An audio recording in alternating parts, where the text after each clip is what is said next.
There is a conversation with the poet. Dr. Sengupta would be talking with ma'am about her journey as a poet, the challenges she has faced, or maybe the ease with which she has written the poem. So the floor is all yours, Dr. Sengupta. So a big round of applause for this interesting part of the session. We'll also open floor at the end of the session so that they can also talk to the poet. Gaurav, thank you so much for the nice introduction. I begin this session with a brief story. So I look back. It was the year 1995. I repeat, it was the year 1995. We were in our second year of studying dentistry, and it was the half-yearly pathology Viva Voce exam.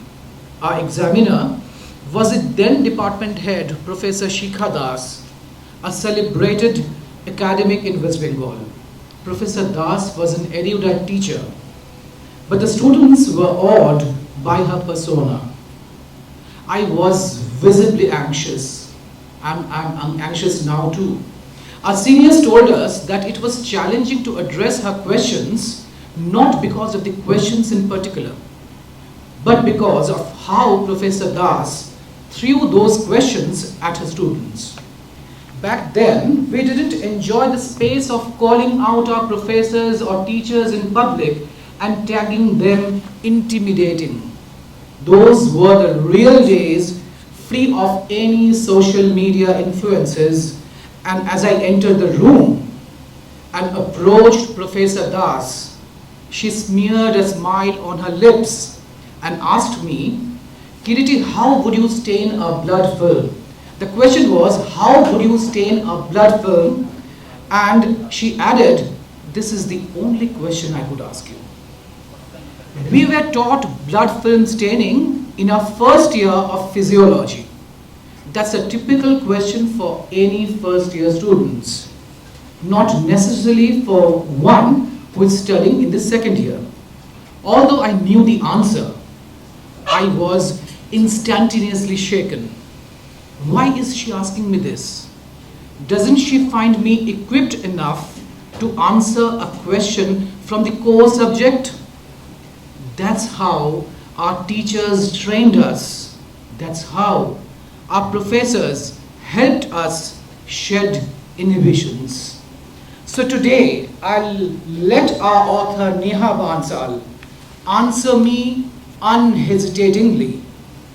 I will let the audience find Ms. Bansal's true, actual colors.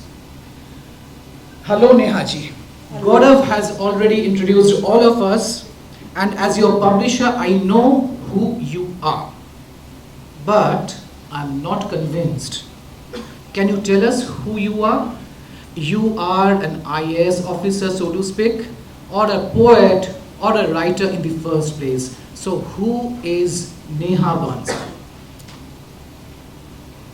I would say I'm a career civil servant, but with the heart of a poet. As I said in my introduction also, which has been published behind the book on the last back cover. And I find poetry in everything. In fact, when I was posted in Nicobar, which I love, I think I loved my posting in that far-flung place. It taught me so much. I was trying to impose my model of development there, and they ended up teaching me how to be happy. So there was poetry in that. In Corona times, when times were difficult, there was a contrast when some people were so selfish that they would, tell, "Oh, my neighbor is opening the window when he has Corona, so I'll get millions of calls on that." And then there were people who were out distributing ration to the people who were, so there is poetry in that. So I think if we find poetry, we find it everywhere, in all circumstances. So you are a civil servant with the heart of a poet. That's wonderful to know. And before I ask my next question, I would request our author to read the poem Sibling Squabbles, which is on page number 53. Sibling Squabbles, please. So this is dedicated to my sister, Chavi, who is herself a writer. Can you please stand up?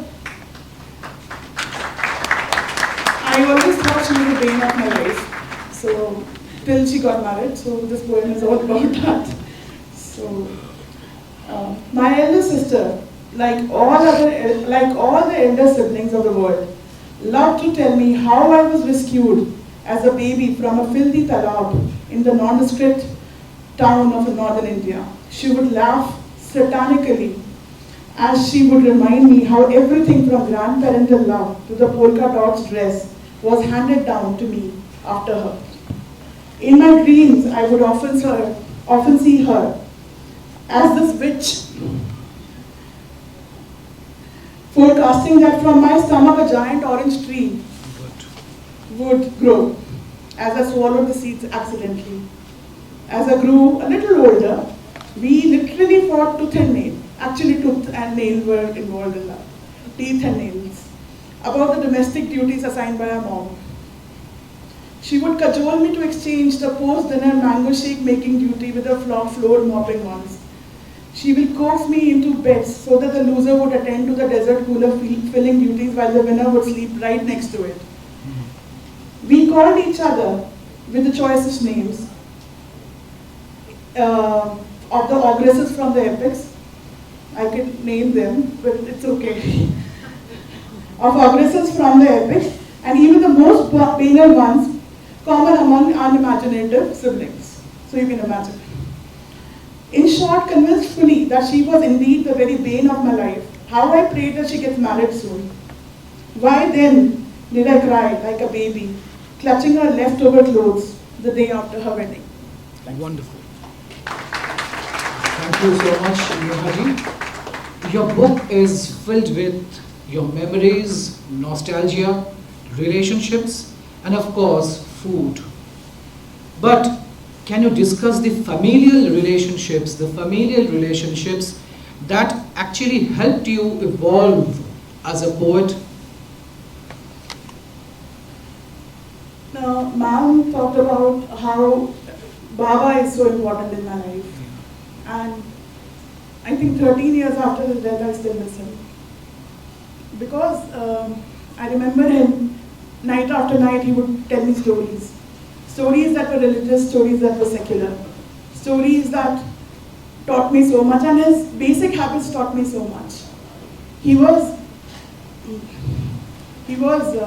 amazing. Yeah. So Yeah. I think a lot of his stories and a lot of his ideas that have entered my soul. Unknowing. Yeah, no more tears, Neha ji, I'm sorry. Your friends, your friends know about your sari fetish. Yeah. Fetish for saris. So when we read your poem, Buying Sari in Kolkata, which is on page number 44, when we read that poem, Buying Sari in Kolkata, do you want your readers to think about your affinity for saris, their weaves, the roadside fuchkas, or the demons that are hidden in all of us? What are those demons? Can you please elaborate? I've been fascinated with Bengal, and I think from the get-go. So it is indeed the cultural capital of India, and we really appreciate that. Saris, of course, they are in India. Saris represent the very heritage of India. It represents the different aspects of the country, the different weaves, whether it is the ikat and the ikat of the eastern coast or ikat of the western coast, or the kanjivarams or the jamdani saris. So they represent the different aspects of India, and yet it is one uniting factor that beautifies the Indian woman. And so, of course, I love sari. Fuchka, of course, Kolkata has some tastiest fuchkas. Gaurav was contesting it, he said Banaras has it, so okay, fine, I give it to him. Kolkata any day.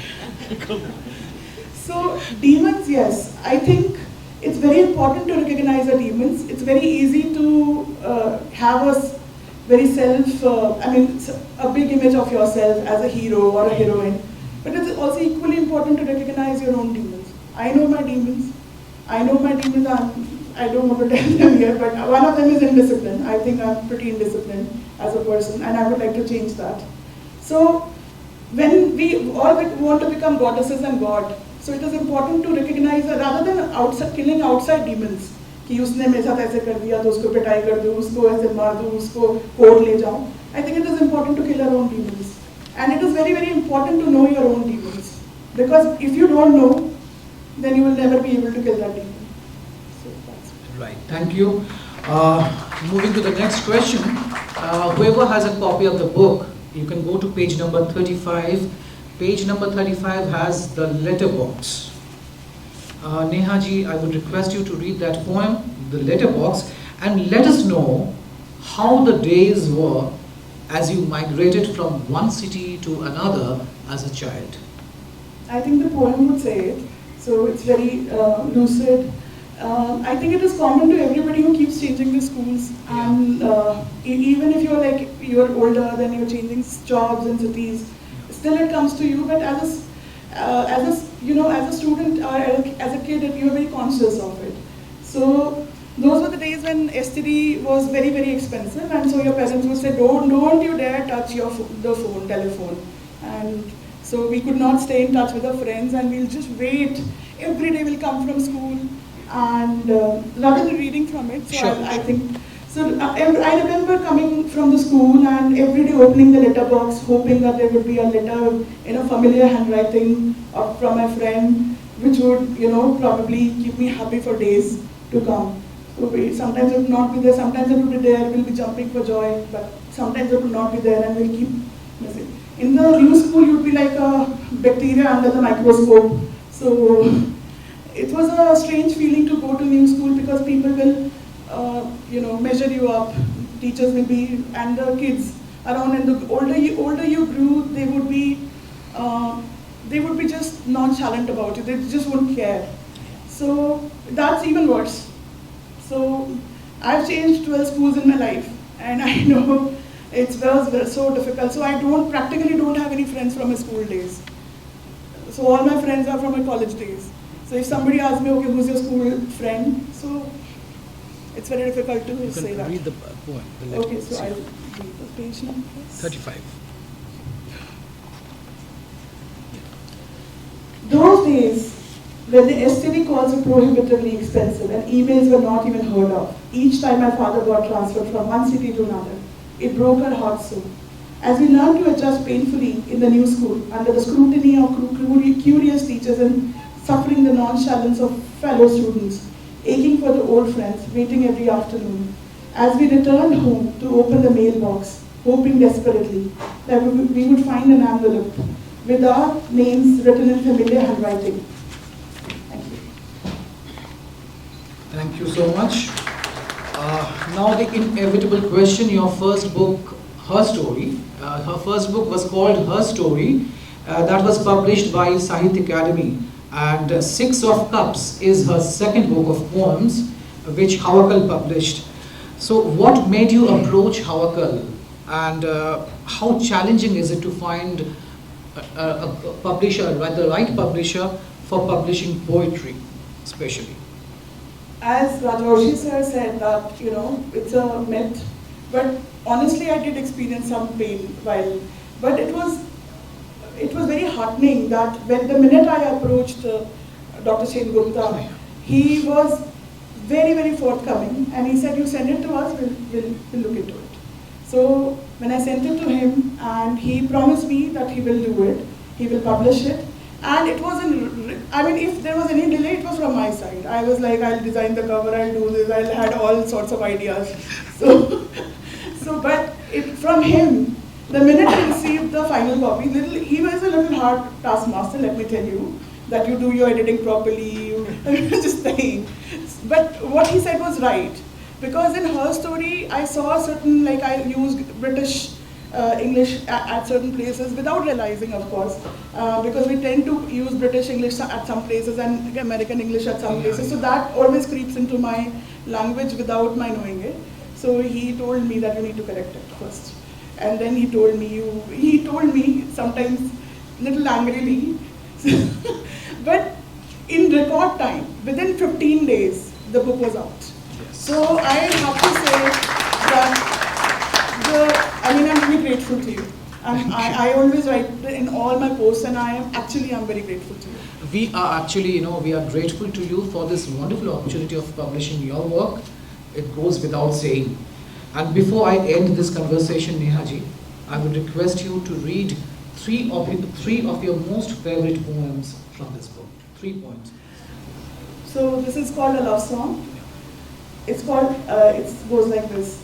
Rainforest green and earth brown, that is how I first saw you.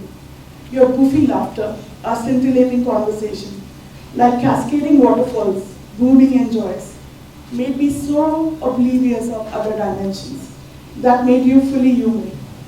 I did not see how the temperature could drop suddenly, to turn a forest into a glacier. Did not anticipate the moonlight waxing and waning that made me grope for straws on those dark nights. Did not know then that the fights could be like simmering volcanoes, erupting, destroying, settling, and yet solidifying. But I also did not realize that on cold wintry nights, after all the fury and hailstorm, you would be the bonfire to comfort me with your warm silences. So almost 2 decades, I know that you are the sun of my solar system and that constant lamp that lights up my path on the moonless nights, making me no longer afraid. Such a romantic piece.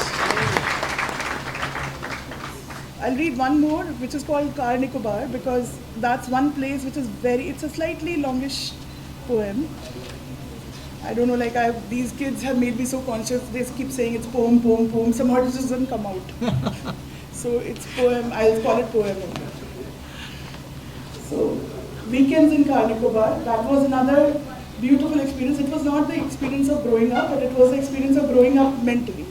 So I learned a lot from those simple people there, and that tranquility that I experienced would stay in my heart forever. And if every day, whenever there is some problem in the mandi, for instance, or somewhere in the food safety department, I feel like, I just close my eyes and go back to Car Nicobar's beaches.